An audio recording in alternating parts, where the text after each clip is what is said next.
तो हेलो दोस्तों, कैसे हैं आप सब लोग। आज की वीडियो में हम लोग जो है अपना केमिस्ट्री का पहला चैप्टर यानी कि chemical reactions and equations chapter को पढ़ने जा रहे हैं। तो आज का जो वीडियो है वो हमारा इस चैप्टर का पहला टॉपिक है। आज के वीडियो में हम लोग जो है केमिकल रिएक्शन और इक्वेशन का बेसिक मतलब जानेंगे और साथ ही साथ एक्टिविटी 1.1, 1.2 और 1.3 पढ़ेंगे। ठीक है, तो चलिए चैप्टर को स्टार्ट करते हैं। तो हमारे चैप्टर का नाम है केमिकल रिएक्शंस एंड इक्वेशंस। ठीक है, ये हमारा साइंस का इनफैक्ट केमिस्ट्री का पहला चैप्टर है क्लास 10 में। ठीक है, सबसे पहले हम लोग ये समझते हैं कि आखिरकार ये केमिकल रिएक्शन और केमिकल इक्वेशन का मतलब क्या होता है। तो केमिकल रिएक्शन का जब भी आपके दिमाग में ख्याल आता है तो आप सोचते होंगे कि जैसे कि हाइड्रोजन ऑक्सीजन के साथ रिएक्ट करता है तो वाटर बनाता है, मैग्नीशियम ऑक्सीजन के साथ रिएक्ट करके मैग्नीशियम ऑक्साइड बनाता है। ठीक है, तो आखिरकार ये केमिकल रिएक्शन का डेफिनेशन क्या हुआ। ठीक है, ये सब तो एग्जांपल हो गए। केमिकल रिएक्शन का मतलब होता है कि एक ऐसा प्रोसेस जिसमें कुछ नया बने और वो जो नया बनता है उसका प्रॉपर्टीज जो रिएक्ट कर रहा है उससे बिल्कुल अलग हो, यानी कि उसका केमिकल कंपोजिशन जो है बिल्कुल अलग हो। ठीक है, तो इसका डेफिनेशन हम लिखते हैं, the process in which new substances are formed with new chemical properties या फिर simply properties भी लिख सकते हैं, with new chemical properties। यानी कि इसका मतलब क्या हुआ कि केमिकल रिएक्शन क्या एक ऐसा प्रोसेस है जिसमें न्यू सब्सटेंसेस आर फॉर्म। ठीक है, कुछ नया बनता है और वो जो नया बनता है उसका केमिकल प्रॉपर्टीज जो है वो डिफरेंट होता है, chemical composition, chemical bond different होता है, नया होता है। ठीक है, फॉर एग्जांपल जब हमारा हाइड्रोजन जो कि एक इनफ्लेमेबल गैस है इन एयर, वो ऑक्सीजन के साथ रिएक्ट करता है तो वो बनाता है वाटर। ठीक है, अब आपने अपने जूनियर क्लासेस में पढ़ा होगा कि दोनों ही गैसेस जो है वो ऑक्सीजन फायर यानी कि आग लगाने में हेल्प करते हैं। ठीक है, हाइड्रोजन क्या है, बहुत ही स्ट्रॉन्ग गैस है। ठीक है, वो इनफ्लेमेबल गैस है इन एयर, और ऑक्सीजन जो है सपोर्टर ऑफ कंबशन है।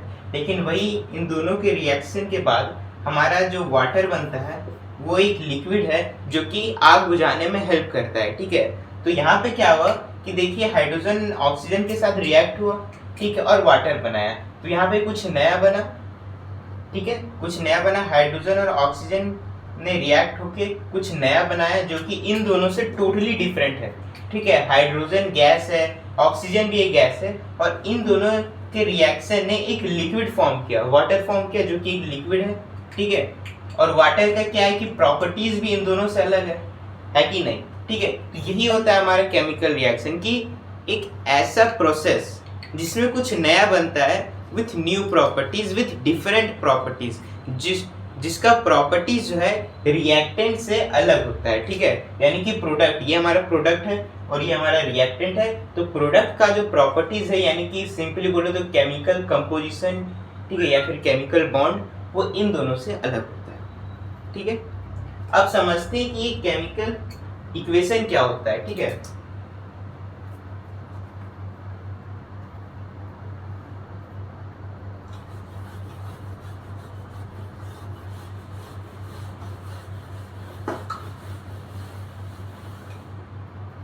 देखिए केमिकल इक्वेशन कुछ नहीं है, ये बस एक symbolic representation of a chemical reaction है। जैसे कि यहाँ पे मैंने एक स्टेटमेंट लिखा, when magnesium reacts with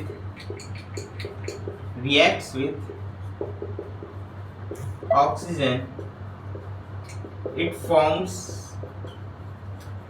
magnesium oxide. ठीक है, मैग्नीशियम ऑक्साइड।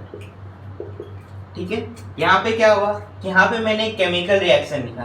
केमिकल रिएक्शन में मैंने क्या लिखा कि भैया जब मैग्नीशियम जो है ऑक्सीजन के साथ रिएक्ट करता है तो वो मैग्नीशियम ऑक्साइड बनाता है। ठीक है, ये केमिकल रिएक्शन हुआ।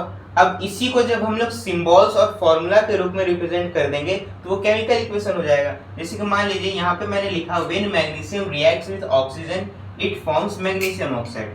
तो इसको हम लोग सिंबल्स और फॉर्मूला के रूप में कैसे रिप्रेजेंट करते हैं, तो हम बचपन से लिखते आ रहे हैं, ठीक है, कि मैग्नीशियम जो कि एक सॉलिड है, जब वो ऑक्सीजन के साथ रिएक्ट करता है तो वो एक वाइट पाउडर बनाता है, वो है मैग्नीशियम ऑक्साइड, जो कि खुद एक सॉलिड है, ठीक है। तो जब हमने केमिकल रिएक्शन को सिंबल्स और फॉर्मूला के रूप में रिप्रेजेंट कर दिया, उसको हम लोग केमिकल इक्वेशन बोलते हैं, ठीक है। तो केमिकल इक्वेशन का बहुत सारा तरीका हो सकता है डिफाइन करने का। तो इसको हम लोग कैसे डिफाइन कर सकते हैं कि the symbolic representation of a chemical reaction is called chemical equation, ठीक है, या फिर the representation of a chemical reaction using symbols and formula is called chemical equation, ठीक है।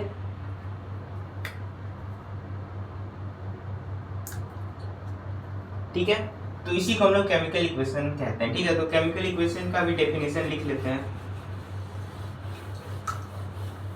तो केमिकल इक्वेशन हमारा डेफिनेशन हो जाएगा द रिप्रेजेंटेशन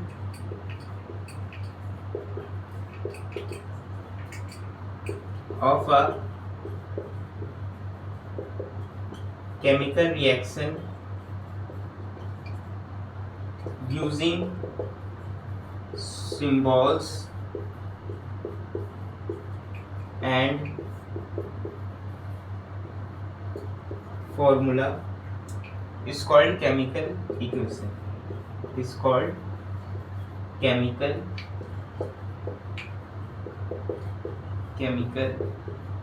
equation, ठीक है।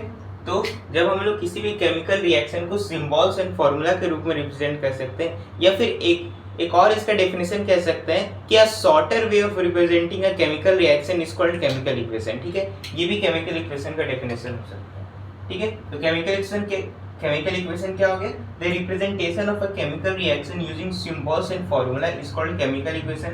फॉर एग्जांपल, जैसे हमने अभी डिस्कस किया था, मैग्नीशियम जब ऑक्सीजन के साथ रिएक्ट करता है तो मैग्नीशियम ऑक्साइड बनाता है। हाइड्रोजन जब ऑक्सीजन के साथ रिएक्ट करता है तो H2O बनाता है, ठीक है।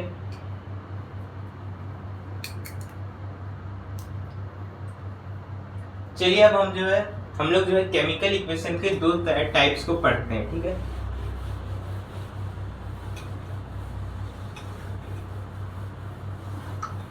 केमिकल इक्वेशन जो है वो दो तरह का होता है, ठीक है। एक होता है balanced chemical equation,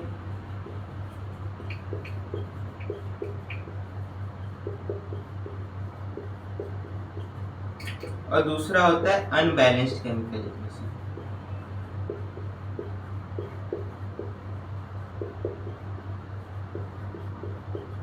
unbalanced chemical equation को हम लोग स्केलेटन केमिकल इक्वेशन भी कहते हैं, ठीक है। क्या कहते हैं, स्केलेटन।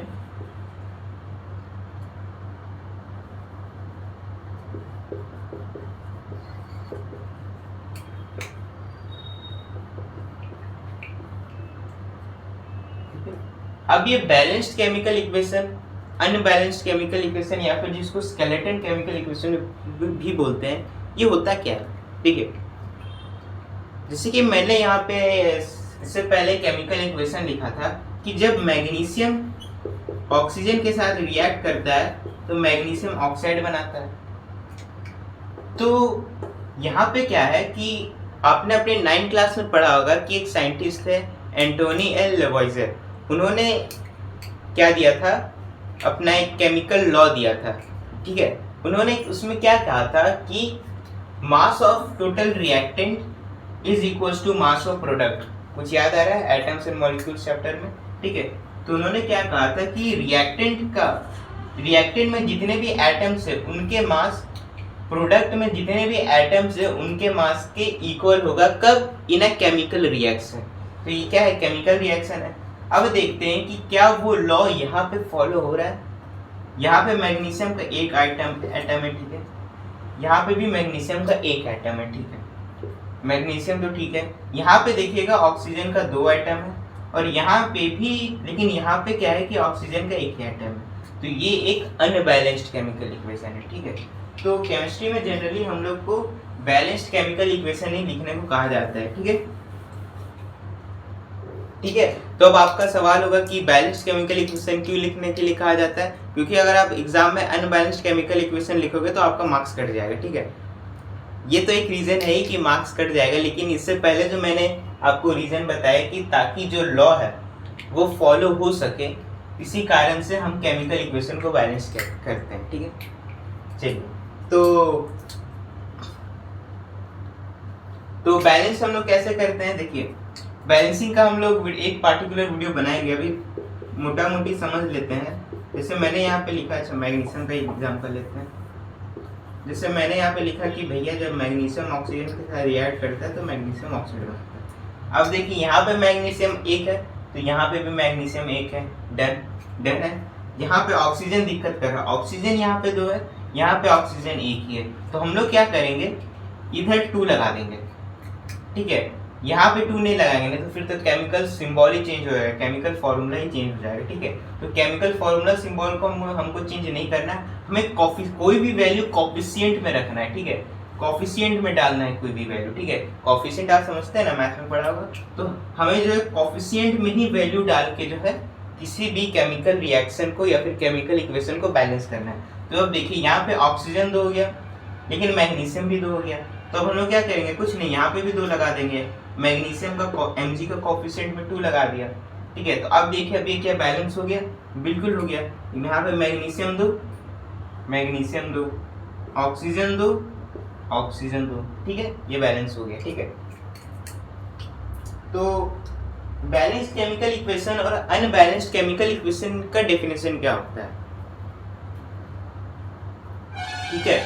तो बैलेंस्ड केमिकल इक्वेशन एक ऐसा इक्वेशन है जिसमें जो रिएक्टेंट साइड है उसका जितना भी एटम्स है उसका मास प्रोडक्ट साइड में जितने भी एटम्स है उसके इक्वल होना चाहिए, ठीक है। और उसका उल्टा हो जाएगा अनबैलेंस्ड केमिकल इक्वेशन, ठीक है, जहाँ पे एलएचएस में जितने भी हमारे एलिमेंट्स है, एटम्स है, उनका मास रिएक्टेंट साइड यानी कि आरएचएस साइड के इक्वल ना हो। अच्छा, ये रिएक्टेंट्स और प्रोडक्ट्स क्या होते हैं? केमिकल इक्वेशन समझ में आ गया, 2 होता है, एक होता है बैलेंस्ड, एक होता है अनबैलेंस्ड, ठीक है। आगे के वीडियोस में हम लोग जो है दो तरह से बैलेंसिंग सीखेंगे, टेंशन मत लीजिएगा। एक को बोलते हैं कोफिशिएंट मेथड, जिसको अलजेब्रिक मेथड भी बोलते हैं, और एक हिट एंड ट्रायल मेथड, ठीक है। दोनों तरीके से हम लोग बैलेंसिंग सीखेंगे, ठीक है।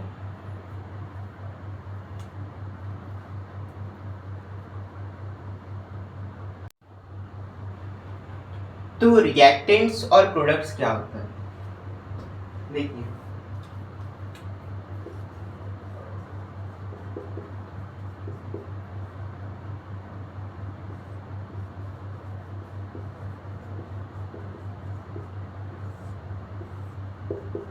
ठीक है।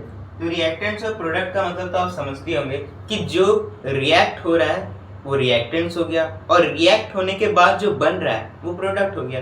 जैसे कि यहाँ पे हमारा हाइड्रोजन और ऑक्सीजन रिएक्ट होकर क्या बना रहा था, H2O बना रहा था।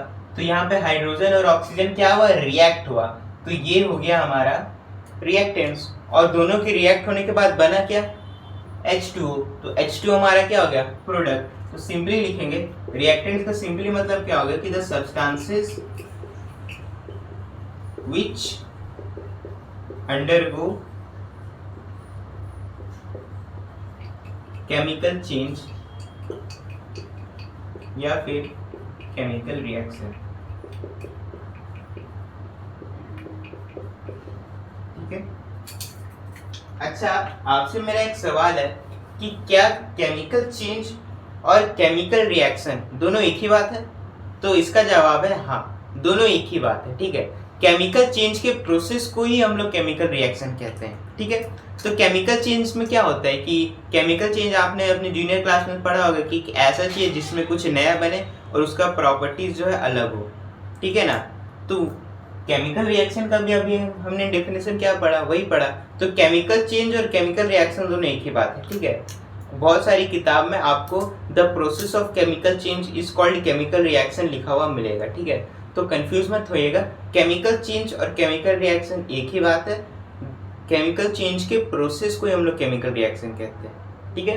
अब देखिए यहाँ पे क्या लिखा है, the substances which undergo chemical change या फिर केमिकल रिएक्शन, मतलब क्या कि जिनका केमिकल रिएक्शन हो रहा है, इस यहाँ पे किसका केमिकल रिएक्शन हो रहा है, हाइड्रोजन और ऑक्सीजन का केमिकल रिएक्शन हो रहा है, ठीक है। अच्छा यहाँ पे हाइड्रोजन और ऑक्सीजन का केमिकल चेंज भी हो रहा है, कह सकते हैं।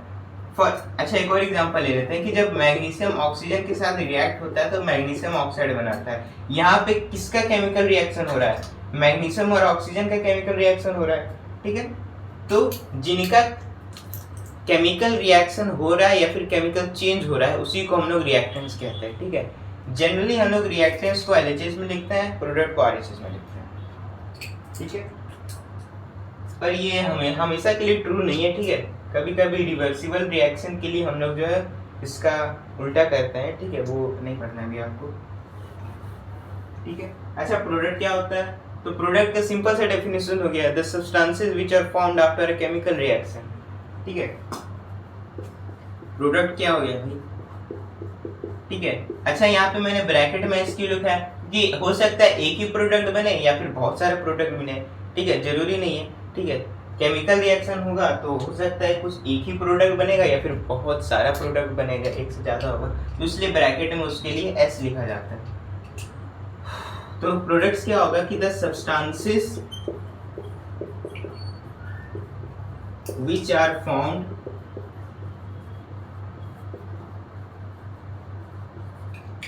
after a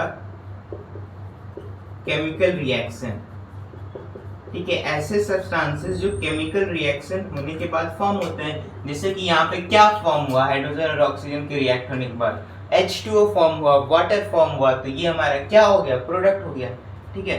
हाइड्रोजन और ऑक्सीजन जब रिएक्ट होता है तो H2O बनाता है, ठीक है। अच्छा अभी जो हम लोग बहुत सिंपल केमिकल रिएक्शन को एज ए एग्जांपल ले रहे हैं, ठीक है। धीरे धीरे करके हम लोग जो है थोड़े से कॉम्प्लेक्स रिएक्शंस के बारे में भी सीखेंगे, तो आप टेंशन मत लीजिएगा, ठीक है।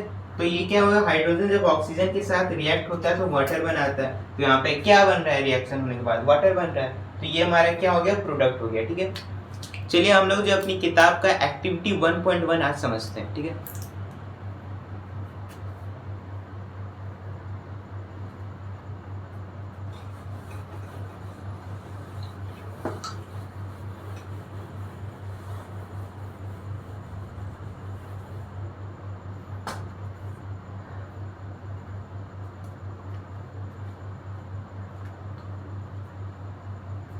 एक्टिविटी 1.1, ठीक है, हमारी एनसीईआरटी किताब का एक्टिविटी 1.1। एक्टिविटी 1.1 में आके किया क्या गया, देखिए एक्टिविटी 1.1 में क्या किया गया है कि एक मैग्नीशियम रिबन लिया गया है, ठीक है। मैग्नीशियम रिबन बोले तो एक ऐसा रिबन जिसमें मैग्नीशियम का मॉलिक्यूल्स हो, एटम्स हो, ठीक है।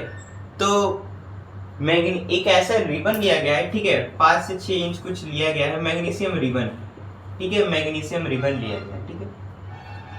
उसको क्या किया गया है, उसको हमने हीट किया है, बर्न किया है, ठीक है। उसको पहली बात तो पेयर ऑफ टोंग्स से पकड़ा है, ठीक है।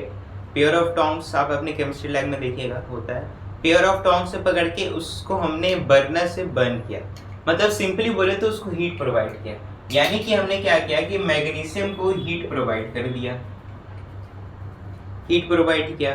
तो मैग्नीशियम को जब हमने हीट प्रोवाइड किया तो वो ऑक्सीजन के प्रेजेंस में, ऑब्जर्वेशन क्या देखा जाता है कि मैग्नीशियम को जब हमने हीट किया in the presence of oxygen तो वो क्या बना दिया, मैग्नीशियम ऑक्साइड, ठीक है, एक व्हाइट पाउडर बना दिया, ठीक है, व्हाइट पाउडर, ठीक है। यानी कि जब हमने मैग्नीशियम रिबन को पेयर ऑफ टोंग से पकड़ा, उसको बर्नर से बर्न किया, ठीक है ना, तो क्या हुआ कि मैग्नीशियम ने को जब हमने हीट किया, मैग्नीशियम रिबन को हीट किया in the presence of oxygen, ठीक है, तो उसने एक व्हाइट पाउडर सब्सटेंस बनाया जो कि था मैग्नीशियम ऑक्साइड, ठीक है। तो ये तो इसका पहला ऑब्जर्वेशन हो गया कि एक व्हाइट पाउडर सब्सटेंस बना, ठीक है। उस देखा दूसरा ऑब्जर्वेशन आप क्या कह सकते हैं, ठीक है, या फिर कह सकते हैं ये दूसरा ऑब्जर्वेशन था। पहला ऑब्जर्वेशन क्या किया गया कि जब हम लोग उसको हीट कर रहे थे, बर्न कर रहे थे in the presence of oxygen, किसको, मैग्नीशियम रिबन को, ठीक है, तो क्या किया गया कि वो with a white dazzling flame जल रहा था। कैसे जल रहा था? It Burns with a white dazzling flame, it Burns with a white dazzling flame, ठीक है, यानी कि सफेद कलर का चमक की तरह वो जल रहा था, ठीक है। तो ये दो ऑब्जर्वेशंस हमने देखे, ठीक है। मैग्नीशियम रिबन को जब हमने in the presence of oxygen heat किया तो ये दो ऑब्जर्वेशंस देखे गए। इन दो ऑब्जर्वेशंस को आप नोट कर लीजिएगा कि व्हाइट पाउडर, जिसको हम लोग मैग्नीशियम ऑक्साइड कहते हैं, इज फाउंड, ये दूसरा था, ठीक है। इसको दूसरा ऑब्जर्वेशन में लिखिएगा। उससे पहले क्या देखा गया कि इट बर्न्स, क्या Burns? Magnesium ribbon Burns with a white dazzling flame, ठीक है, with a white dazzling flame, ठीक है। ये दो ऑब्जर्वेशंस देखे गए। अच्छा, एक्टिविटी 1.1 से क्वेश्चंस क्या क्या आ सकते हैं, ठीक है। तो पहली बात तो आपको रिएक्शन याद रहना चाहिए। Unbalanced chemical reaction, chemical equation नहीं है इसका, बैलेंस्ड केमिकल इक्वेशन। तो इसमें क्या हुआ कि जब मैग्नीशियम रिबन को ऑक्सीजन की प्रेजेंस में बर्न किया गया तो मैग्नीशियम ऑक्साइड बना, ठीक है। अब इसको, ये केमिकल इक्वेशन तो आपको एक तो याद रहना चाहिए, ठीक है। तो उसके बाद इसको बैलेंस्ड फॉर्म में लिखिएगा। अगर बाई चांस आपके एग्जाम में आता है, ठीक है, या फिर कोई भी क्लास टेस्ट या टेस्ट में आता है तो आप इसको बैलेंस्ड फॉर्म में लिखिएगा, ठीक है। तो ये बैलेंस करना तो हमने सीखा था। यहाँ पे ऑक्सीजन 2 है, यहाँ पे 1 है, तो यहाँ पे 2 लगा दो, यहाँ पे मैग्नीशियम 2 हो गया, यहाँ पे 2 लगा दो, ठीक है। ऐसे बैलेंस करना हम सीखेंगे, ठीक है। इसके बाद वाले वीडियो में हम लोग सीखेंगे बैलेंस करना, ठीक है। ये हुआ भाई हमारा एक्टिविटी 1.1 एनसीईआरटी की किताब का, ठीक है।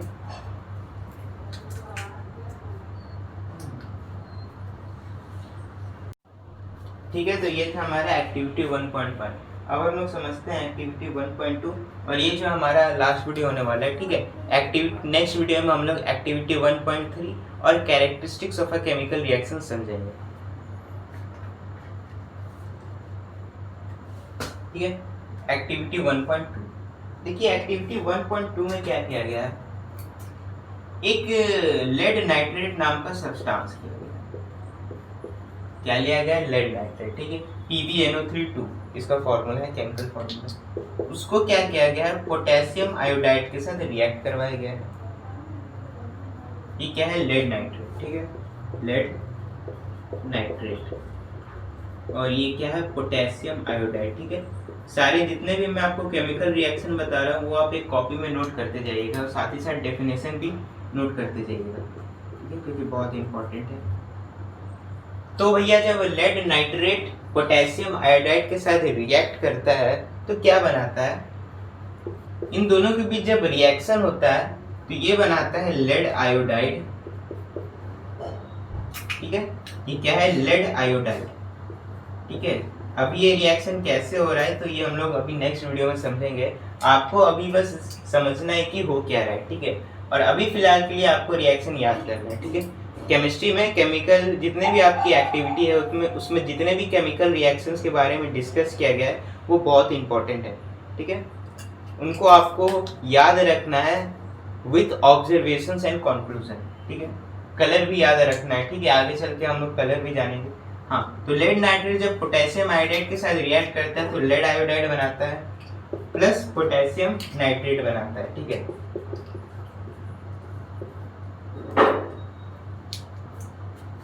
ठीक है, अब देखिए यहाँ पे क्या देखा गया कि ये आपका केमिकल रिएक्शन था। अब इसमें मेन चीज ऑब्जर्व क्या की गई, ये तो ऑब्जर्व किया ही गया कि lead iodide plus potassium nitrate बना। एक चीज और क्या ऑब्जर्व की गई कि ये देखा गया कि ये दोनों कलरलेस सब्सटेंस था, कलरलेस, ये भी क्या था? कलरलेस। लेकिन इन दोनों का जब रिएक्शन हुआ तो एक येलो कलर का प्रेसिपिटेट बन गया जो कि क्या था? लेड आयोडाइड, ठीक है। ये क्या है? येलो पीपीटी बोले तो प्रेसिपिटेट, ठीक है। ये भी कलरलेस, ठीक है, पोटेशियम नाइट्रेट भी कलरलेस। तो क्या हुआ जब इन दोनों के बीच रिएक्शन हुआ तो एक बड़ा ही नया चीज ऑब्जर्व किया गया कि भाई दोनों कलरलेस सब्सटेंस था, लेकिन दोनों के रिएक्ट होने के बाद एक येलो कलर का प्रेसिपिटेट बना जिसको हम लोग कहते हैं लेड आयोडाइड, साथ ही साथ पोटेशियम नाइट्रेट भी बना। ठीक है, अब देखिए लेड नाइट्रेट। तो अब एक और चीज यहाँ पे गौर किया गया कि प्रेसिपिटेट बना, ये प्रेसिपिटेट क्या होता है? तो प्रेसिपिटेट क्या होता है? प्रेसिपिटेट एक ऐसा इनसॉल्युबल सब्सटेंस होता है जो कि केमिकल रिएक्शन होने के बाद बनता है। इसको आप स्क्रीनशॉट ले लीजिएगा, ठीक है। इसको एक बार आप खुद से बैलेंस करने का कोशिश कीजिएगा, ठीक है। तो प्रेसिपिटेट क्या, तो यहाँ पे क्या हुआ कि प्रेसिपिटेट हमने क्या देखा कि एक इनसॉल्युबल सब्सटेंस है जो कि केमिकल रिएक्शन होने के बाद बनता है, ठीक है। अब आप कहिएगा कि, अब आप एक बात कहिएगा कि क्या जब हम लोग पानी में सैंड मिलाते हैं तब भी एक प्रेसिपिटेट बनता है, तो क्या वो प्रेसिपिटेट है? तो वो प्रेसिपिटेट नहीं है, ठीक है, वो प्रेसिपिटेट नहीं है, ठीक है। केमिकल रिएक्शन होने के बाद जो इनसॉल्युबल सब्सटेंस बनता है उसको हम लोग प्रेसिपिटेट कहते हैं, ठीक है। क्या कि केमिकल रिएक्शन होने के बाद जो सब्सटेंस बनता है उसको हम लोग प्रेसिपिटेट कहते हैं, ठीक है। अगर आपके एग्जाम में डेफिनेशन आता है what do you mean by precipitate, तो आपको सिर्फ इनसॉल्युबल सब्सटेंस नहीं लिखना है, ठीक है, आपका मार्क्स कट जाएगा, ठीक है। एक ऐसा इनसॉल्युबल सब्सटेंस जो कि एक केमिकल रिएक्शन होने के बाद बनता है उसको हम लोग प्रेसिपिटेट कहते हैं, ठीक है। अच्छा, प्रेसिपिटेशन रिएक्शन क्या होता है? तो एक ऐसा रिएक्शन जिसमें प्रेसिपिटेट बनता है उसको हम लोग प्रेसिपिटेशन रिएक्शन कहते हैं, ठीक है। तो चलिए दोस्तों, अभी आज की वीडियो में हम लोग जो इतना ही पढ़ते हैं, ठीक है। नेक्स्ट वीडियो में हम लोग जो है activity 1.3 characteristics of a chemical reaction समझने की कोशिश करेंगे। Thank you.